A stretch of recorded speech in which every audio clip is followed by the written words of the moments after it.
Yeah, Weege show here. We are wrapped up.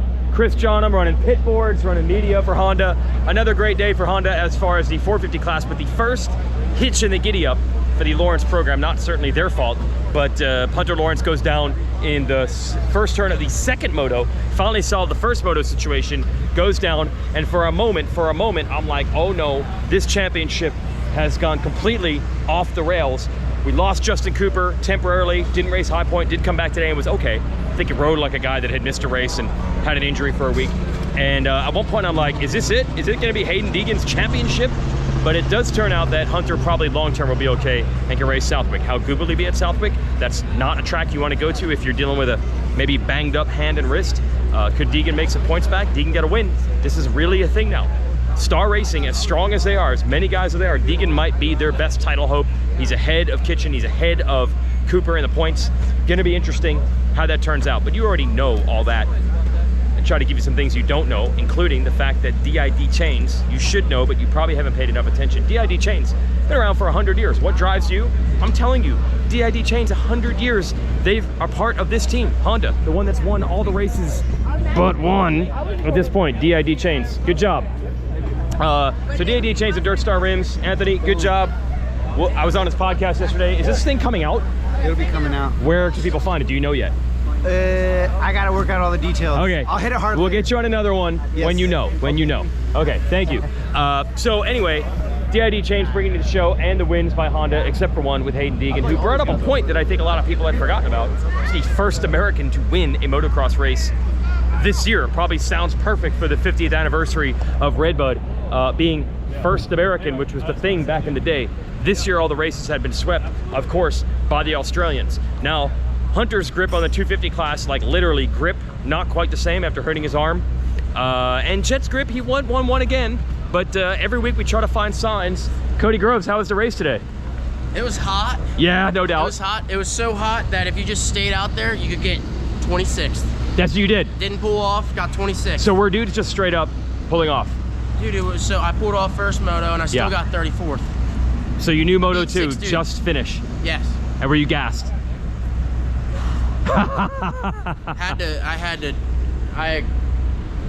It happened. Yeah. But right you kept riding. Did I? After the moto. No, but you still finished and then it happened. Oh yeah. 26th? You get close to the points. That's Cody Groves. I already got points this year. You got a what? Thunder Valley? Hangtown. Hangtown. Southwick's next week though. Is that good for you? Oh dude, it's good. Is Bud's Creek your home? Home. Okay, we'll watch for that one. It's privateer summer here, everybody. So the top of the 450 class, every week we're looking for signs. We kind of conveniently forget that Jett is actually a rookie and he's going to improve every week as well. But we're looking for other guys to challenge him. So we brought Sexton back, who's pretty good. Kind of rode like a guy who had a weekend returning from injury, no doubt about it. And Dylan Ferrandis quietly, what are you doing here? What? You're still here. Wait, we're pulling the motor out of my bike right now, waiting on the mechanic. Is that what happened Moto 2? Yeah. It's Ty Masterful, by the way. Now I heard you told the media that you made bike changes and you thought Moto 2 was going to be better. Yeah, I was I started in second and I was still getting used to the bike. And then a lap or two before my bike blew up, I was feeling so good. It's coming together. Energy was there and I was like, felt like I could have started picking them off, felt like I had a podium for sure. Everything was gelling. Yes. And then coming out of the corner, bike blew up, but it happens, it's part of it. Yeah. A little bummed, but it is what it is. We got the rest of the season. In the first moto, fans are cheering everything here. Do you feel, were they cheering you think? Can you tell? Whenever my bike blew up, I was so bummed, but I was like manhandling it off the track and stuff, and the fans were going crazy. Oh, even that? Dude, the fans were, after that, they're going crazy. Some of them were trying to jump the fence to help me out. Yes. AMA's guys came over and they're like, do not do that. Yeah, but it was awesome. The fans are sick here. Super bummed I didn't get on the podium for the fans, but they would have been pumped. Yeah. I was gonna ask you this, so when Supercross didn't work out for you, did you always know you were coming back to race outdoors? Was that the plan all along? Yeah. Okay. I was hoping to be ready for Supercross, but it's hard to get everything ready mid-season. I thought I was in. You were gonna try to come back and do your own deal. Yeah, I was feeling really good. Yes. And wanted to show everyone my skills in Supercross. Yes. I was feeling it, loving it. Yeah. I do love Supercross. Everyone thinks I do. That's what I want to ask. Yeah, you have a Supercross track. Yeah. And you practice and you ride We got 3 Supercross tracks. Okay. Set of whoops. Yeah, we're loving it. That's why I got qualified for the finals, so we can race Supercross. It is a little more Supercrossy. Yeah, so. Okay, so that might be your chance to show off the soupy skills. Yeah. All right, bummer today, but the points are still okay, right? Yeah, and it could have been a big day for me for Cooper. I think I could have got 5th or 4th overall in points, but it's part of it. You want a factory deal and you want to race Supercross. So make that super clear. That's super clear. Okay, that's time master pool. Almost did it today at RedBud. I mean, he was running second for most of the first moto. He's always good at this track. So that's what we're looking for, right? Who can challenge Jett Lawrence? I'm trying to outdo you right now with my vlog, but I don't know if I got it. I have one question. Oh, yeah. Are we going to find you in lot B? Nah, I'm good, dude. I'm good. I mean, that might be how you beat me, because I don't have that in my game. He said he's got his own Weege style vlog show that's better than mine. He straight up said that. You rode today. Yeah, I did. You rode today. Yeah. I saw you and Dunge going pretty fast. And Stanton didn't get the memo that you guys are way more contemporary than him, and he was trying to go with you guys. Was he really? Yes. I almost took him out. He even threw Stanton? Yeah. Oh, man. Our runs came together and I go, yes, dude. Was there a moment you thought about turning it on and passing? Nah. No. I even saw him throw a little sideways with you, because you did it, and he's just following. Yeah, it was pretty good. I told a story about how he got roosted on the post-race show. Oh, did you really? Yeah, you got roosted by Dunge? We were kind of waving and Dunge said, all right, we're going to rip. Oh, gosh. Loaded. Bringing back old days. Yeah. This is your mechanic here? Yeah, man, he on my Mike Barnett's just chilling. Yeah. That is hilarious. I mean, he can handle 2 bikes. Look at this guy. Yeah, it was RedBud 50th anniversary. Typical Weege show. We're losing our train of thought here. So every week, thanks guys. Well, that's a little strong, but it's a nice ridge line there.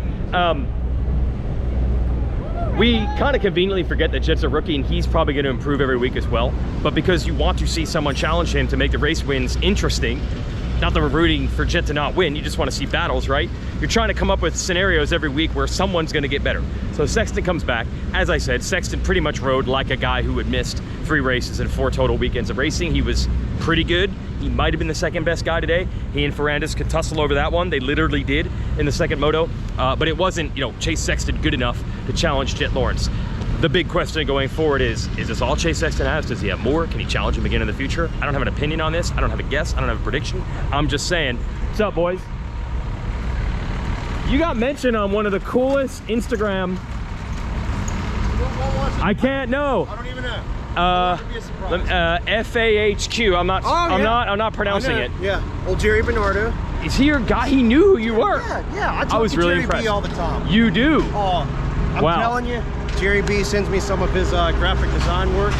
Oh, it's pretty out there. If anybody needs a graphic designer, Jerry Bernardo is your guy. I'm not gonna pronounce it, but it's FAHQ Racing. Shout out to our man Jared Bolton, one of the sweep riders in GNCC, and he helps out here at the motocross. These are my train of thought again. This is what we do on this show. I'm not making predictions of if Sexton will be able to challenge him. You got your backpack over there still. Oh God. I'll get it for you. You're gonna get it for me. Yeah, I'll get it for no, you've done enough for our country. Oh, no, done it all. All right, I'm gonna stand here. I'm gonna sit here, and we'll make this part of the show. Okay. They're fetching my backpack. Thanks for all you do for America, everybody. We're not gonna make predictions of will Sexton get it, will Sexton be able to beat him, will Sexton put pressure on. We're just gonna say that's why you gotta watch. That's what makes it interesting. Do you know there's a basketball hoop at RedBud? Do you know that? I one time saw Eli Tomac shoot an air ball from there. He is human. He actually does have flaws. Who knew? Besides the Achilles heel. Still too soon for that joke? Anyway, we want someone, with Tomac not here, to be able to challenge Jett, and maybe it'll be Sexton, or maybe it'll be Ferrandis. Kind of quietly, Ferrandis, the last 5 laps of the second moto at High Point was incredible, and then he had a weekend off. He definitely was better today. Second moto, there were times when he was closing, said he got shut down by a lap rider, couldn't jump the leap, lost a lot of time. Now I understand we grade this all on a curve. We never truly know if Jett is going as fast as he possibly can go, because you can't tell with the riding style. Was he managing it? Was he being pushed by Ferrandis? And again, he's a rookie. There's a chance that he's going to improve more over the season than these other guys. Ferrandis started late. Oh, it's not that one. Okay, he's coming. Oh, you guys are unbelievable. Right here. So we'll see. It's kind of wishful thinking, but if we get down to the end of the year and Jett still hasn't lost, then we're gonna have a really cool story to tell. But for now, we're just looking for close racing. Thank you for your service, No problem, buddy. both for the country and with the backpack. These guys are helping out. Oh, you guys want to be on the show? Sure. Yes. Hell yeah. How good was RedBud today, everybody? It was wonderful. It was really good. I'll tell you something cool, everybody. So James Stewart got into the RedBud Hall of Fame. And honestly, I don't think he really knew at first what that was, or he's just like, okay, I'll go up there. But he went to the podium, he gets his trophy. The sea of people, as far as you can see, are chanting and cheering. And he got emotional because he's like, I hadn't been in a podium in 5 years. Wow. No, 6 actually. And he's like, I forgot what that was like. And it really struck him. Exciting? Yes, that was cool. Very exciting. Because you think James Stewart would be, nothing could get to him. He's done it all. Nothing could affect him anymore. I saw him at his Hall of Fame induction ceremony. It got to him? It got to him. Yes. It was important. He had kids there. Yeah. It was emotional. And you saw the real James, and I loved him before. I love him more. I think everybody does. I think they're like, more. yeah, he's awesome. He's awesome, and that really meant a lot to him. I think the Legends Lap worked out well too. It was cool. Well, Amy Ritchie cried. Cried? Yeah, she already told me. Amy Ritchie cried. Okay. Until she sees the intermission show with her dad. Yeah, that was so well done. I told that her, was so well said, done. You know, be by yourself when you watch that TV show. Because Yes. you're just gonna make a fool of yourself. Yep. You're talking about the old barn and the school bus where Gene Ritchie ran everything from here. Great day. Great day. It was a great day for motocross here. All right, thanks, Carrie, and everybody at everybody at MX Sports. Thanks. So that was the day. Almost a wrecker for Hunter Lawrence. Not quite, but there's wind in the sails of Hayden Deegan. We don't know too much about him as a pro racer. He's new at this game, but I'm gonna say you probably don't want to give this kid daylight. I mean, he is an animal. He is a tiger. You give him a piece of meat. I don't think he cares about waiting and learning. I mean, he's gonna give you everything he has all the time. A little bit of daylight, that could be the thing. Who would have thought? You go to Time Machine January 1st and say, hey, I know everybody's thinking about Supercross right now, but when we get to RedBud Outdoors, hey, what's happening, Hilton? For good times, always.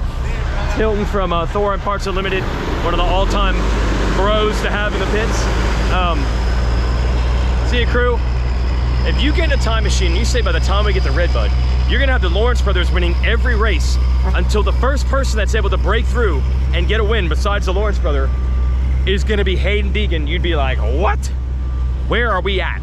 Well, we're in 2023 and we are headed to the Lawrence Deegan collision course. I mean, it could be on. We could have Hunter versus Deegan for this title right here, right now, not in the future, in the present. It's an amazing time. Don't count out Ferrandis. Don't count out Sexton potentially getting better, or don't count out the fact that the Lawrences are still getting better all the time. We're going to Southwick. You think it's a fun atmosphere here? It's not too shabby in Southwick, and we're gonna see if that flips the apple cart a little bit. My guy James Stewart says the way that Ferrandis has his bike set up, where it's low in the rear, higher in the front, that's the way you set your bike up for sand tracks normally anyway. So maybe the bike's gonna work well for him there. You know Ferrandis can ride sand tracks, he's an MXGP guy. So this could be interesting if they can take it to that level. We're good, how are you guys? Good. All right, there we go. Good to have some riders back. That's the Pro Circuit team. Seth Hammaker, really strong, running around a podium in the first moto for the majority of it. So a lot of positive signs for teams. My final note on the Weege show today is, I used to say this about MXGP, the season is so long that you almost take for granted at this point, I think, that some guys are going to miss some races. And a lot of times the championship comes down to how quickly can you recover from the inevitable injury that you will have at some point. It's almost like that. The way this season has turned out, it's kind of like that as well.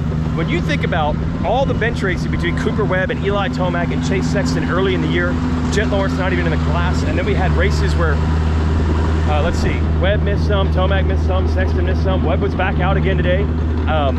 This has become a long, drawn-out affair, and how good are these guys going to be when we have these playoffs with tons of money on the line on the end of the year? Anderson came back. Will these guys get better? How's Lawrence going to do on a more Supercrossy thing? You hear Ty Masterpool trying to use those races to prove himself. That's almost what we have. I mean, if I could draw some sort of chart with how dynamic this season has been with the ups and downs, you'd be like, that doesn't even make sense.